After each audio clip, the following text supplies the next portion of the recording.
think a lot of people like myself fall into a sales role, but I don't think from the first role I was like, sales is for me. You had to do a mock sales call. Did it not terrify you? Definitely. Yeah, it still did. Like even to my last role, I think you always get a little bit of those nerves. Was it intimidating? We all knew where everyone else stood and you wanted to be at the top of that leaderboard. You wanted to go to the bar on the last day of the month and be like, I closed, I hit my number. One of the early leaders at HubSpot would just come up and like pin a $20 bill on the desk and be like, who's going to make the most calls today? One of the things that mainly sets top salespeople apart is their ability to maintain their mindset month over month, week over week, because it's full of no's and rejection and hard stuff. I have no doubt I'm a better seller for having sold in EMEA. Yes. Our CRO used to say, like, you will think you've lost a deal 3 times before you win it. Sellers, especially inexperienced ones, jump on those things quite a bit.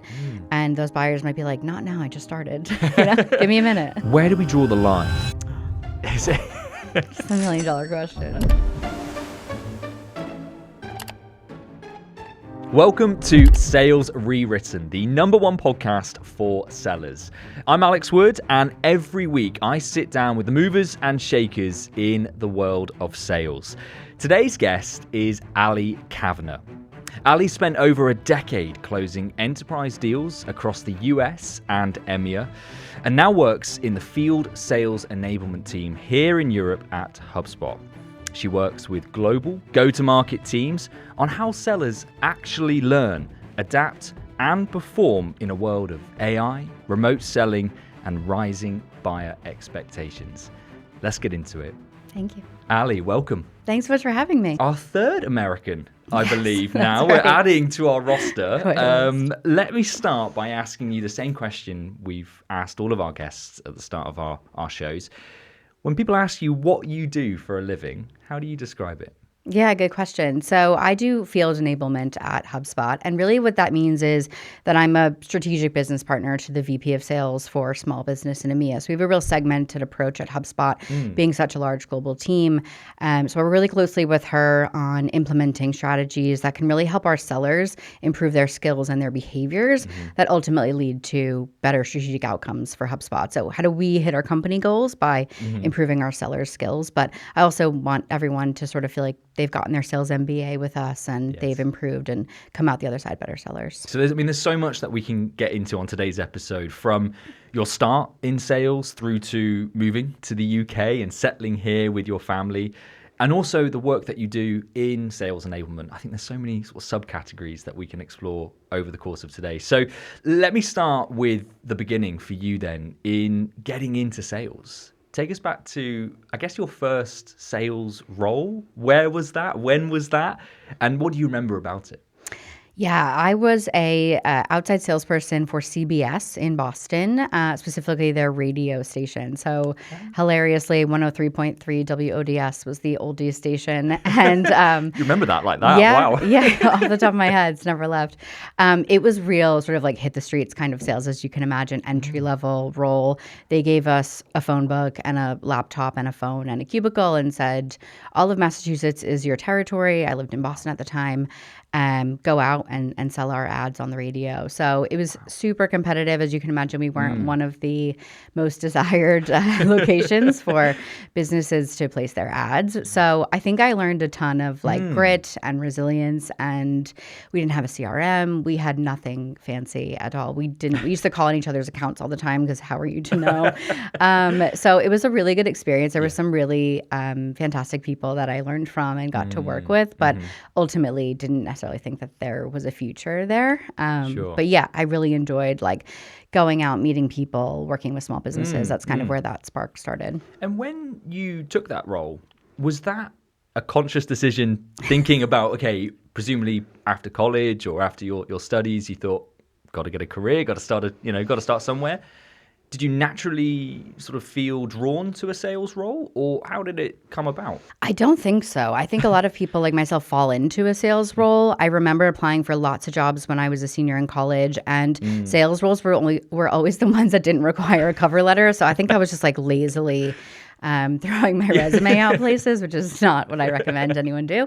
And I had a marketing degree from school. So I knew that I really wanted to get into business, and marketing and sales were interesting. They were kind of connected, and fell into this role at CBS. So once I think got a little bit of a taste for it and understood more about sales and what I was doing, I was interested in furthering it. But I don't think from the first role I was like, sales is for me. And did you anticipate what it would be like day to day, that first role that you were in, that environment that you stepped into? Is it how you imagined it would be? A little bit. I actually had a unique experience in that I had a professor in my senior year of college who ran a class on sales, which doesn't usually happen at universities. And I loved the professor. He was a marketing professor. And I remember the capstone project, the final assessment of the class was you had to do a mock sales call. And he brought in a business associate of his, someone from Prudential, and I had to go in and do a fake like discovery call. Wow. So I think I knew a little bit about it from that and the feedback I'd gotten. So I'd done one, mock disco. Yes. Before I got into the role. So I kind of knew the basics of like business acumen and those types of things. But, it's never real until you really get into it. And that mock scenario, I guess, gives you a flavor of what you can expect, especially jumping on a call, doing a discovery with a potential lead or a prospect.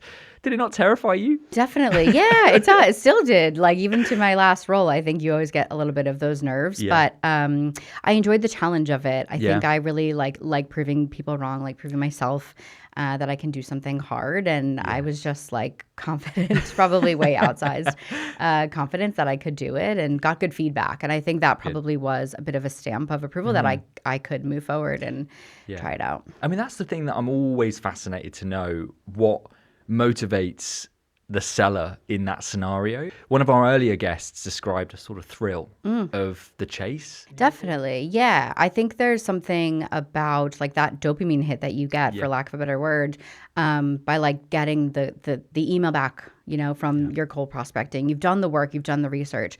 I was really appreciated putting in a lot of effort and then getting that quality response back that really validated the work that I was doing. So if I really believed that I could help someone solve a problem or I could help someone achieve a goal, that was really motivating to me. And knowing that I'd earned it was really important as well. Some of the deals that just come easy, they're not as satisfying as the ones that you really put in the graph for. You've got to work for it, and I guess you feel the satisfaction, probably the fatigue as well, but also when you are able to close and get that over the line. I suspect for a salesperson that is the ultimate goal. Can you recall some of those wins from your early career, and what was it about them that do you remember as being the highlights? Definitely. I remember, so it's funny, HubSpot is like, I'm on my second tour at HubSpot. Yes. So I got hired at HubSpot as a BDR and then promoted to an AE there.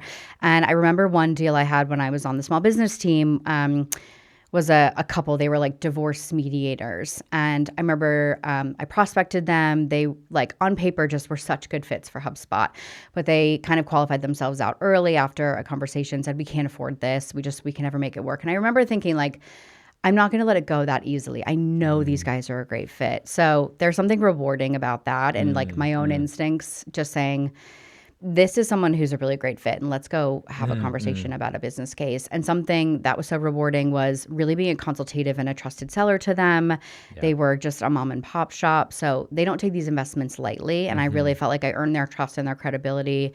They felt good about their investment and what it was going to do for their business. And then my favorite memory of that one was that he wrote an email into the CEO of HubSpot, Brian, and my managers at the time to thank me for a great sales process and earning their credibility and their trust and their excitement about the partnership.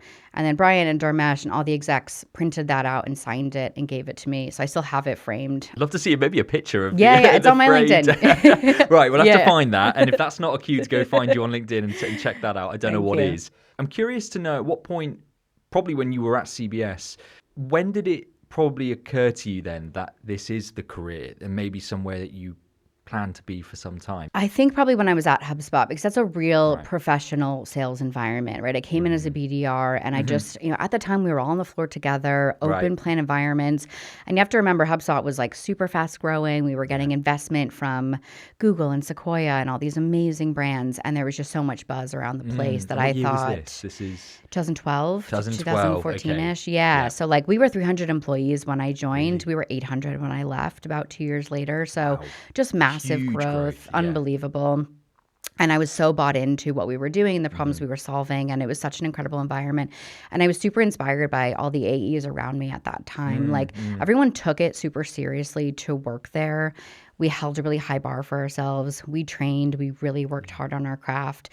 You have to remember at the time, like HubSpot wasn't as brilliant of a product as it is now, which sells itself. Like Yes, the yeah. product was kind of crap at the time. It was really hard to use. Yes. And so we were selling an idea. We were selling a vision. What it could be. Right, which is a difficult skill and something that's hard. So I remember being super inspired by all of the professionalism around me and being like, wow, these guys are really serious about this. They want to be excellent and they want to continue to improve themselves. And that's what I loved about it. And stepping into a space like that, as you say, a company that was undergoing huge growth, open floor, it sounds like, 300 employees, a huge sales team. Was it intimidating? Yeah, definitely. And I think that's something HubSpot did on purpose. It's an incredibly transparent company and they wanted to foster healthy competition on purpose. So there was a waterfall that would come out every day at the end of the day at 5 p.m. It still comes out every day at 5 p.m.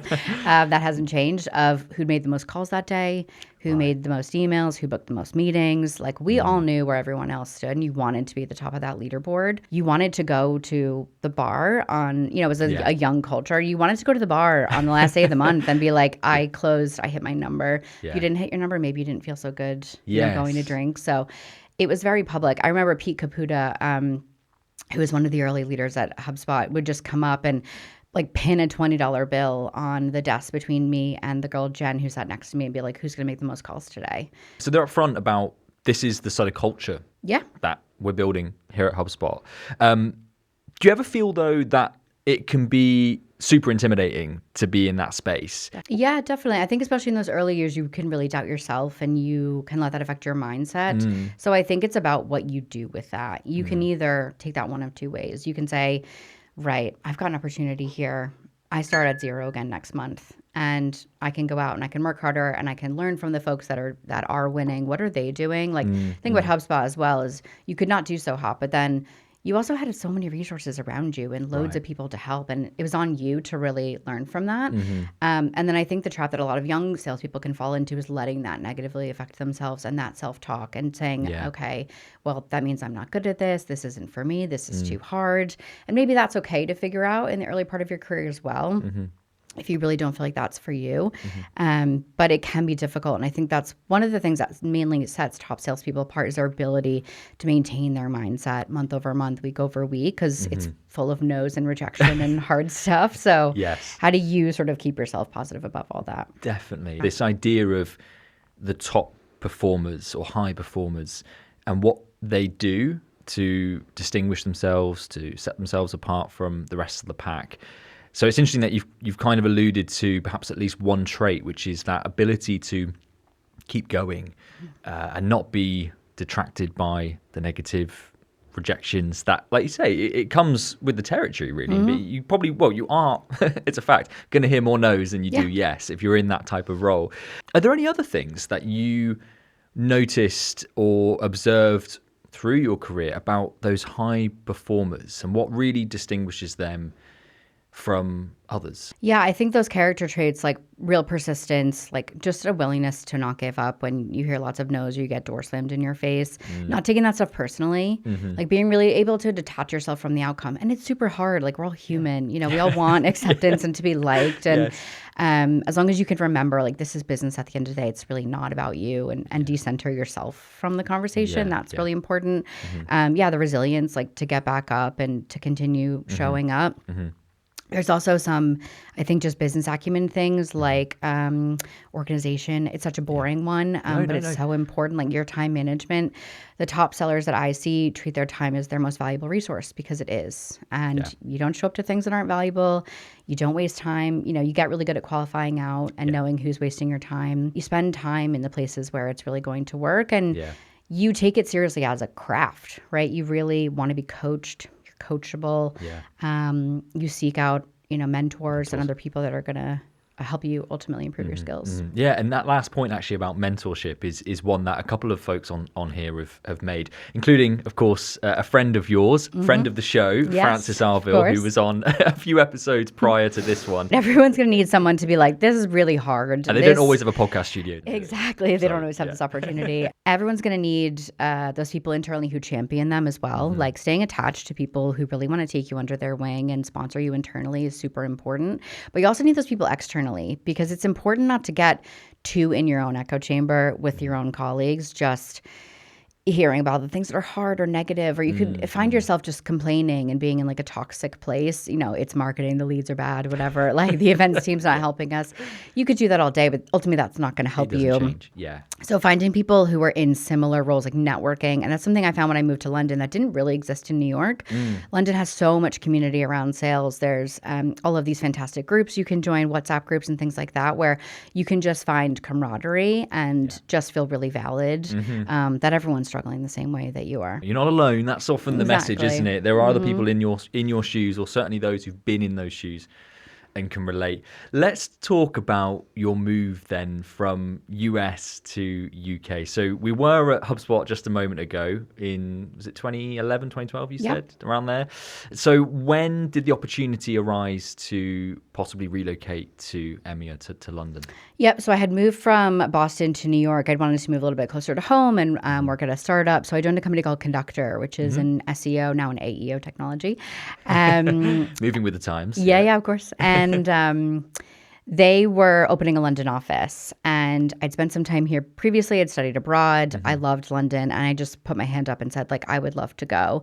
They had set up a few customer success folks and account management because we had growing customers over here, but we didn't have anyone on the ground for sales. So I was kind of our first sales boots on the ground, which was fantastic. Yeah, so we did that in September of 2018 and been here ever since. How did you find that adjustment, though? Because it is probably a bit of a culture shock.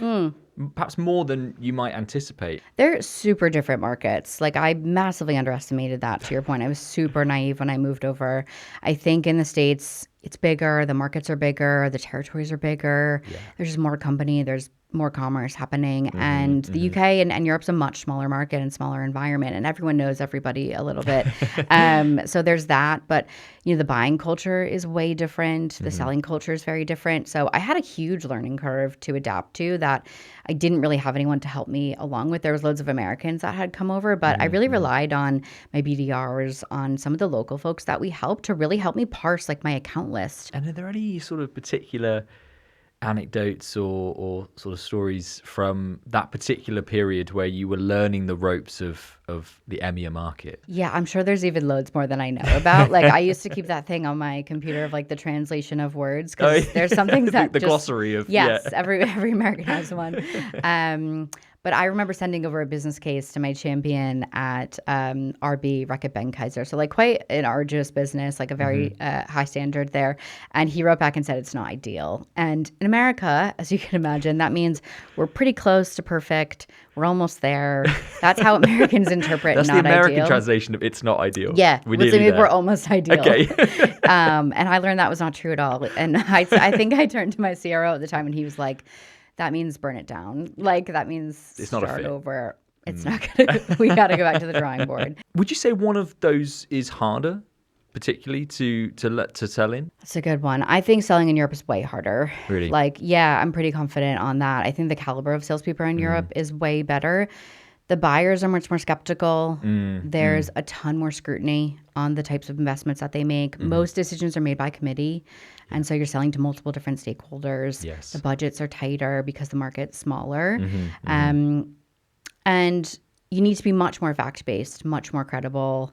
You need to be able to source lots of like references and social proof and things like that. Then you can get away with in the States. I think buying in the States, in my experience, and again, I haven't sold there in 7 years, so take that with a pinch of salt. But you can get away with a little bit more. You can get away with sort of selling the vision and selling the dream. And, Americans are really ambitious and always think about making things better. And oftentimes back in those days, 2017, 2018, decisions could be made by one or two people. Budgets were freer. Again, this is also pre-2021, 2023 when things changed tremendously in SaaS. But I remember even being on calls when I was in my most recent selling role at SalesLoft, and we would share decks and stories and win stories and things like that from the US market, of course, where SalesLoft was based, and the EMEA market. And our business cases were tremendously different. Really? And so I could really tell just the level of scrutiny that we were up against in EMEA was harder. So I have no doubt I'm a better seller for having sold in EMEA. Yes. And I think advice that I would give to any one moving to either market, and especially to the US, is like be self-deprecating, like make fun of yourself, especially if you're an American coming to EMEA, just like own it. Yeah. Own that you're American, make fun of like, our cliches and things like that. And you'll earn a little bit of credibility off the bat by being self-aware. I think it's about being self-aware and owning what you don't know. Yes. And that helps build trust. I think that's super interesting, just hearing your perspective, your take on the two markets, because they are wildly different. And I think certainly having sold in both, it gives you that unique perspective, I think, to be able to share. And I just want to dive into your comment just around relationship building. What drives a good relationship? I think it's really about being willing to put in the work up front and not asking for anything in return. So it's demonstrating through a lot of different touch points, a lot of different channels, that you're really there to add value. So have you done your research on what the business is trying to achieve? Like really, really, really asked a lot of questions, met loads of people, found what you could online, like demonstrated that you have a point of view on why you as a business and you as a seller are in their inbox. Like, why have you earned the right to be there, really? Demonstrating that you are willing to like work how they want to work, let them evaluate the way that they want to evaluate, like giving the buyer a lot of control and selling them on your process ultimately, and being like, this is how companies typically evaluate our software. Are you bought into doing that? But you have to earn that credibility and that trust before anyone's going to kind of go along with what you want to say. Yeah. I think spending time in person is huge and underrated in smaller business and more velocity sales. I appreciate it's harder with smaller cycles, but going down to someone's office, taking them to lunch, taking them for a drink, like sitting face to face. I think especially in the enterprise, it's invaluable. You are not going to close a large contract for multiple years without spending the time and the money to show up in person and prove that you are a strategic business partner. You are not there to just make a simple transaction, and not asking for the business until you've really proved that and been through a thorough business case and ticked every box. You spent a lot of time focused on enterprise deals, and I just want to explore, I guess, what the differences are when you're focusing on enterprise accounts. So many, as you can imagine. I could talk about this for days. I think like from the most basic standpoint, if you're selling something small like advertising or a small software platform, it's quite transactional. You're probably looking to, and I talk about this a lot when we talk about the differences between small business and corporate at HubSpot and the way we enable, is you're really trying to solve like a for now problem. Like I have this immediate burning fire in my business. Help me put it out. And are you a quick solution? How quickly am I going to see a return on investment for a small business owner? With the enterprise, you're solving potentially multi-billion-dollar problems. And you're usually selling to the CEO, to someone in the C-suite who has an initiative and something to solve that's going to transform their business. And so like the stakes are higher, the contracts are longer, obviously. The risk is greater typically for those businesses. So I think it's understanding that from a fundamental business acumen type of lens and the language that you use. But it's also about team selling. If you think about it, like most of the time you're a lone wolf. If you're selling an SB in mid-market, and that's great, you're the AE. Maybe you're bringing a couple of other folks along board, like an SE or a manager. But in enterprise, you've got a huge team of people, and you're really conducting the orchestra in how we as a business go about pursuing this. And it's a totally different skill set. I guess the satisfaction, though, when you do close one of those is so much greater, having put in all that work, right? Yeah, it can take years off your life, don't get me wrong. Quick pause, because this links directly to what we've just been talking about. If you work in sales, a big part of your week is spent fixing data in your CRM that should already be right. And that's exactly why the best sales reps are using Surf. It helps you find accurate emails and phone numbers, add contacts directly to your CRM, and add highly targeted lead lists without jumping between tools. You can sign up for free today and start prospecting immediately. So if your job is to sell, Surf helps you do exactly that. There's a lot of frustration, a lot of redirects, a lot of no's along the way. Yes. Our CRO used to say, like, you will think you've lost a deal 3 times before you win it. So it's just being willing to like ride those highs and lows. And again, the persistence and the resilience, you are just going to face that as you continue to go up market as well. Do you think it's easier or harder, would you say, working in an enterprise role as opposed to your small business mid-market? I think you need a certain recipe of elements in order to have a really strong enterprise deal. You need a champion, like someone internally who is senior enough, influential enough, powerful enough, who kind of wants to stick their neck out on the line and really make a change. Like that is really the first thing. If you don't have a champion, you don't have a deal. The second is like a verified business problem that's been validated by multiple stakeholders. So really getting super clear on what exactly the problem is, what exactly the solution is, and getting buy-in early enough in the process that, yes, this solution can solve this problem and that this problem is a priority for the business to solve, right? Like if the fire isn't burning, if it's not that inconvenient, if it's not a CEO level priority, it's very difficult to get that approved. And so you might want to spend your time elsewhere. It's incredibly complex, but really fun, like a great puzzle to solve if you like that type of stuff. For sure. And you mentioned there about having a champion. It's almost, that's the start point for a deal of this magnitude or this scale. If you don't have someone internally at that account who can champion your cause, it's very hard to probably get in there. So that probably goes to say then anyone who's a new hire or certainly at a senior level who goes in at a company perhaps is a good opportunity to reach out. Yeah, sometimes, but that also could be a negative buying signal, right? Like maybe that person doesn't have a good reputation quite yet. Maybe they're spending, again, the larger the organization, but they may spend 3, 6, 9 months mapping things out, listening, understanding what the business needs and diagnosing their own problems. Like there's a lot of, I think, value in understanding like what's someone's reputation, what do they have to gain, what is their political capital. They're only going to use these things so strategically, especially the further up the chain that you get. And so I don't know that I would necessarily always reach out to a new hire unless they'd bought our solution previously and said, hey, are you thinking about buying again? We would love to restart the conversation. They'll tell me when. But you have to be mindful of that. Like I think sellers, especially inexperienced ones, jump on those things quite a bit. And those buyers might be like, not now, I just started. Give me a minute. Give me a moment. No, that's great. Because we've talked about this actually on the show previously. And, buying signals is always something that I think is super relevant for any seller to pay attention to. Can I ask as well about your progression from a BDR through to an AE? A sales manager as well? I haven't managed, no. Haven't managed, okay, but you have since moved into enablement. Yes. Which we will get onto. Was that always the route that you planned to take? I don't know how well thought out it was, to be honest with you. I think as I got more experienced and more successful, I started selling into larger, more complex accounts. I would say I really made a conscious decision around that, around the sort of later stage of my career at Conductor, and then moving into sales off, where it was a very specific, organized team instead of sort of our commercial, our mid-market, and then our enterprise team. And I worked for a guy called Will Eves, who, like, to this day is the best sales manager I've ever had, a mentor, a friend.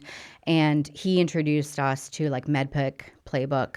I got MEDDPICC certified and really learned that playbook in and out. And that's when I fell in love with that process, fell in love with large enterprise deals. And that's when I was like, I'm super inspired by this type of selling. And I know that I want to continue to pursue this and move up and sell bigger, more complex deals. That's really, because you're a big sort of proponent of that framework. And look, I'm assuming most people will be somewhat up to speed on MEDDPICC, but maybe just can you break it down for us in terms of listeners about what that is, and when you learned it, what was it about it that you thought, I like this Yeah. as a framework. Maybe my type A personality really appreciates like a process. I love structure. I love organization. Those types of things are just really a fit for my They're for you. personality. Yeah. I think what I love about it is like the level of rigor and detail that it requires you to go into. And so the way we used to think about it at Sales Loft was MEDDPICC just keeps everyone honest. And it's also a common language. So if you say things like economic buyer, what does that mean? Everyone agrees that the economic buyer is the person who can say yes when everyone says no and say no when everyone says yes. We all have the same definition of M1s and M2s and metrics that we need to get a business case across the line. We can all speak openly about implicating the pain. And so it gives everyone internally and externally a really common framework to work off of that's keeping us honest about our deals. And we're not just saying, yeah, you know, he said on the call he can buy. Like we're really, really going down deep and being honest with ourselves about the validity of this deal. So I loved that it's a qualification methodology. It's not a sales methodology. It's not a process. You can hit any of the stages of MEDDPICC throughout the deal. But I think, you know, the success of teams like that, and you can see the success of MEDDPICC playbook companies, they're incredibly difficult environments to sell in, but your MongoDBs and your App Dynamics and these businesses that really implement a MEDDPICC playbook are doing a lot of things right in the enterprise. Keeps everybody honest, doesn't it? And I think that's a point that's well made. I'm curious to know, have you always been detail orientated or type A, as you say? Yeah, I think so. And has that always been something you brought to your sales roles and your sales teams to encourage that methodology, that process? Yeah, I think it's something that's always just been like a personality trait and innate. I'm very organized. I'm very transparent. I like to write everything down and document things and like take notes and have lists and things like that. But I think it's also something that buyers respect, especially in the enterprise. And so things that I think sellers often miss, like sending an agenda beforehand, putting an agenda in the calendar invite, getting their buy-in, like, is that everything you really want to make sure that you cover on this meeting? What do you want to get out of it? Opening a meeting, like things like that, and saying like, this is the agenda. Is there anything else you want to cover? Did I get that right? And was that something you were taught or picked up? Because I think it's such a small point, but it's interesting that you probably apply that to most of your calls as a standard that you apply. No, I was definitely taught that. That was something that was like instilled into me by sales managers and leaders. And especially when you're selling online, you're selling over email and Zoom. Sure. You need to have these touch points that prove that you're on it, you're trusted, like people can trust you, that you're going to respond to them, that you're going to be a business that's reliable, like a partner that they can believe in. So I believe very much in like sending a very prompt follow-up email, capturing everything. It's like so underrated, but it's so important. And it's been interesting now being in my role at HubSpot, I've evaluated some technologies. And so to be in the buyer seat for the first time, like I do really pay attention to things like that. Did they send an agenda? Did they confirm that the meeting was happening? Did they send a quick follow-up? Like those are the things that really set sellers apart. It's always fascinating when you step onto the other side, isn't it? It's really fascinating, you can't help but just scrutinize what's really playing out in front of you and what you would do in that situation. Follow-up was literally where I was about to ask, because such an open goal that some sellers miss or don't approach with the right mindset. How soon would you be following up off a call? Same day. And if it's not within like a couple of hours, I would send an email that says, hey, thanks for the call. I've got everything. I've got a couple of meetings coming up. I promised you this, this, and this. I'm going to get you this by 9 a.m. tomorrow.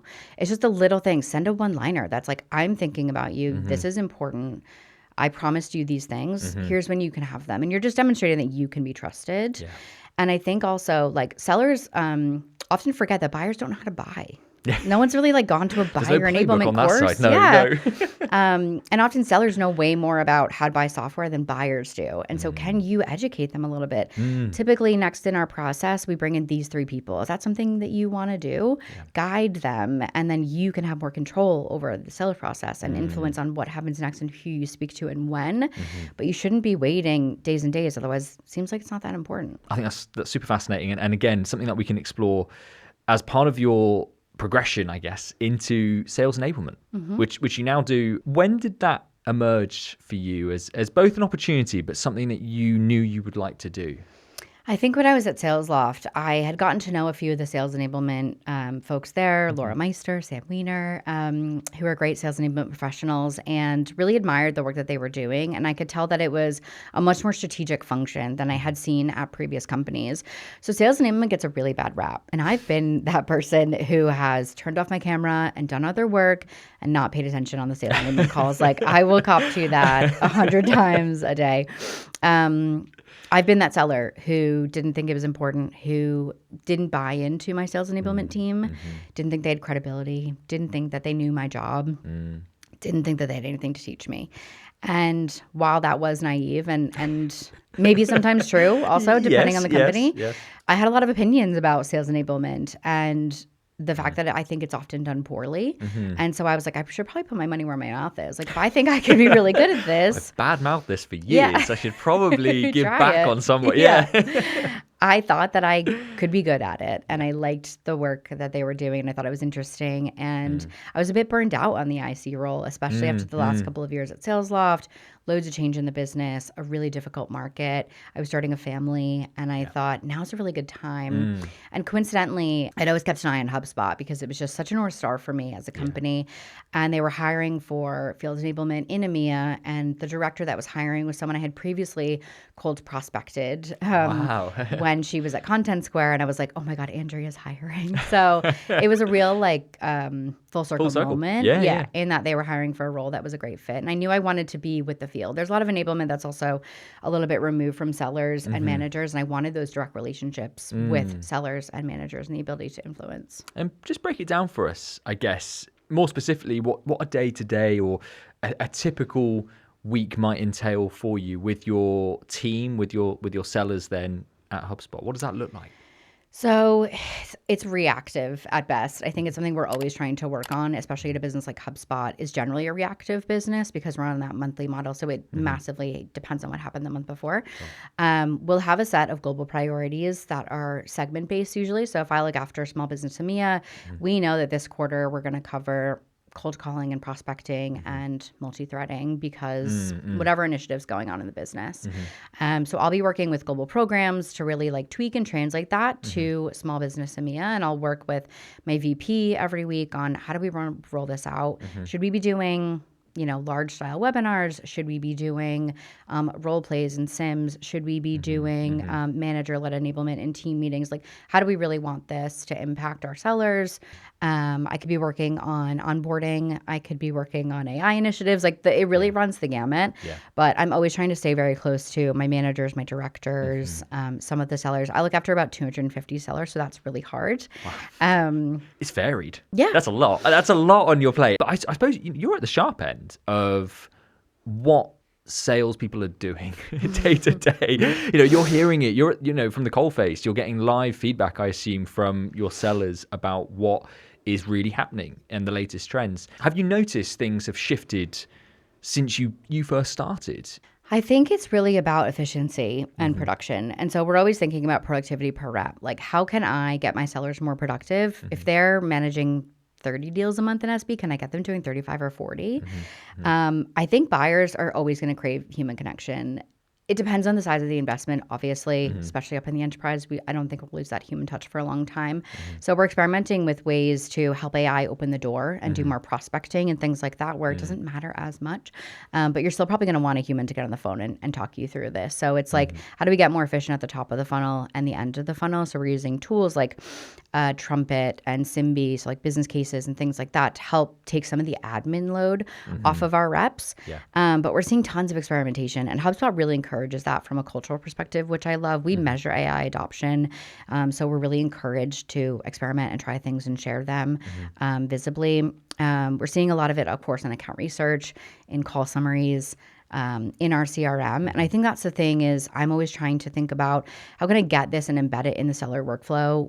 This is such a tale as old as time, but with using as few tools as possible. Yes. So I don't want them going out and doing gems over here and XYZ over here. How can I keep as much of it in the CRM as possible where they live to make them faster and more accurate? The admin piece is a huge chunk of the average rep's week. And that's every single week. And you think if they had that time back, how many more deals could they potentially close? How many more calls could they make? We're seeing the adoption of AI increase at almost breakneck speed. Where do we draw the line between where the AI or AI tools can help a seller versus replace a seller? It's a $1 million question.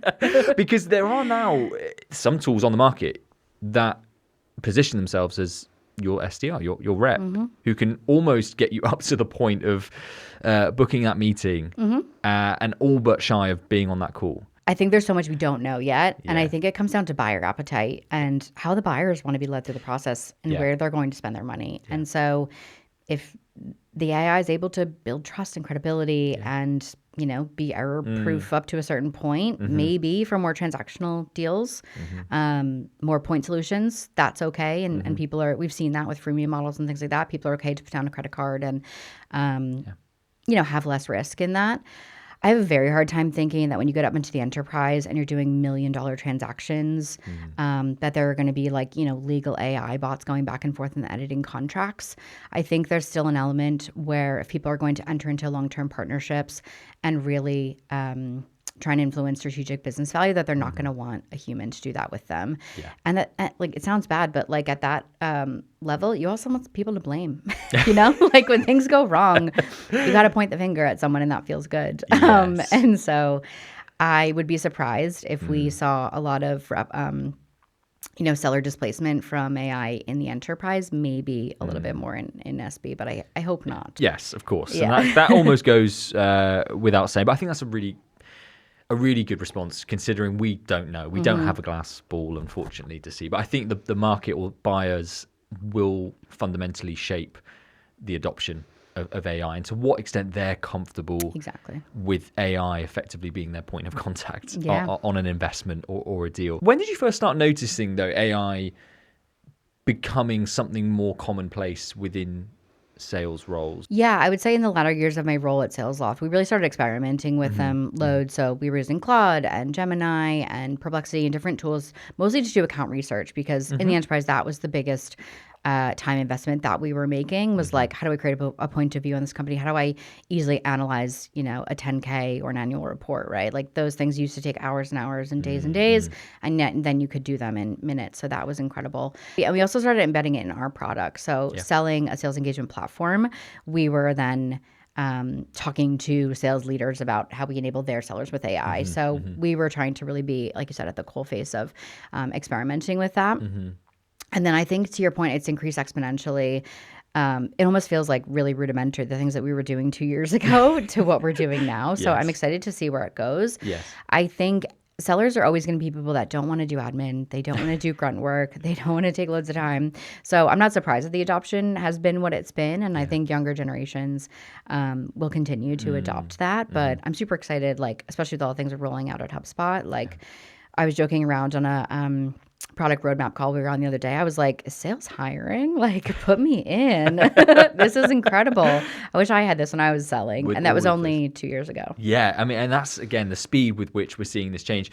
When you're training your reps and your sellers then to think about using tools like AI, clearly there's risk. What comes to mind, or what do you try and draw attention to? Yeah, all that same stuff. We're very mindful of being like, this is not necessarily 1,000% true. You need to fact check this. You need to validate this. Read through it. If you're not going to stand behind it, don't put it on a slide. Don't put it in an email. And they give us feedback. Don't get me wrong. We use AI to generate emails and follow-ups and things like that. And they'll be like, that doesn't sound like what I would say. That doesn't sound like a seller. And we're like, great, cool. Let us know. We'll keep making it better. So it's very much like a two-way feedback loop. But yeah, we're sort of saying, like, you are supercharged with AI. It's not going to replace you. It's not going to take your job. But how do you let it do some of the heavy lifting so that you can do what you're really good at and the things that you enjoy? Should we do some quick fire questions? Let's mix it up, I guess, ever so slightly. We've covered a lot of topics, actually, over the course of the show already. But one thing in your mind every rep should do before a big call? It's going to sound so silly, but like, sent the confirmation and the agenda ahead of time. Asked if that's how they want to spend the time. Make sure they're turning up. And maybe from like a mindset perspective, like, clear your head. Go for a walk, listen to a song that makes you excited. I think the way that you show up as a seller and your energy on a call is really important. And if you're not excited and present and really focused on what you're about to do there, then why should the buyer be? Be present. Yeah. Be in that call. Listen to what that client is saying to you, and really just focus in, hone in. One way you would reset after a bad call or a bad day? I think just try and do something for yourself. So like switch off Slack, switch off email, walk away from your computer, genuinely. Stop trying to like keep doing things when you feel bad. You will have low quality output and low quality work if you are not feeling good and motivated. Go for a workout, meditate, go for a walk, whatever it is that you do, go outside to really detach yourself from the outcome. Remind yourself it's not personal. So my VP, Roisin, talks about this a lot. Like her wife is a nurse and she's like, she has kept me grounded for so many years because her problems are real problems. Like she's really helping people. I just sell software. So reminding yourself that like this isn't actually life or death. And trying to get out of your head a healthy dose of perspective. Yes. What is perhaps a bad habit that you see reps doing? And if you could wave a magic wand and get rid of this one bad habit, what would that look like? What would that be? I think in the same vein as like organization, like letting your day run you instead of running your day, like not having a really rigorous mindset about planning your day and your week every day and every week. I think it's really easy to like start out that way, start a month or a quarter off that way when it's easy and everyone's doing it. But letting things slip and not being really detail oriented is easy to fall into. It gets away from you sometimes, I think. It happens in all walks of life, all roles really, but I think that's such a good starting point. And also it feels like when you've tidied and put stuff away, your mind just feels clearer. Yeah, and you feel empowered, and like that like takes itself into your role and into your calls. Looking ahead then to what may be next for you, Ali. You've morphed into various different roles. You've been at HubSpot once. You're back there now, of course. You're doing some great work within sales enablement. Seem very content there as well. Is that something that for right now you're comfortable with and see yourself staying in, not returning to the US? No, not anytime soon. I'm really enjoying the work. It feels important. It feels strategic. It's super exciting. I love my stakeholders and getting to work with them and be a partner. I'm getting great feedback about, the partnerships that we have internally. So I'm super grateful to have landed here. And I'm still really new to enablement. Like I have so much to learn. I have so many great people around me to learn from that are more experienced than me. So I'm only a year into enablement. So yeah, I'm going to stay put and like keep my my learning hat on and see where the road takes me. Well, Ali, we're almost at time. Almost. That's right. That. So I just want to say a huge thank you. Thank you. For coming on, for joining us. As I say, our third American on Sales Rewritten, our growing roster of Americans that are based here in London and working in sales. It's been a real pleasure having this conversation with you today. Thank you. Thank you. But that is it for our episode here on Sales Rewritten. So a huge thank you to Ali for coming on and sharing her story. Don't forget to give her a follow on LinkedIn. Of course, if you want to see that signed, framed picture from her colleagues and the CEO at HubSpot. And if you enjoyed today's episode, then please do rate our podcast wherever you're listening, whether it's on YouTube, Spotify, or Apple Music. I'm Alex Wood. Thank you so much for listening. And remember this, good sales isn't about closing faster. It's about showing up smarter. We'll see you on the next one. Bye-bye. Before you go, one last thing. This show is all about helping you sell better. And that starts with better prospecting. Surf helps you find emails and phone numbers, keep your CRM up to date, and move leads into your workflows without admin getting in the way. You can start for free and use it immediately after this podcast, or upgrade to a paid plan when your team is ready to scale. If you want prospecting to take less time and deliver better results, Surf is built exactly for that purpose. Visit surf.com to sign up for free today and start prospecting immediately.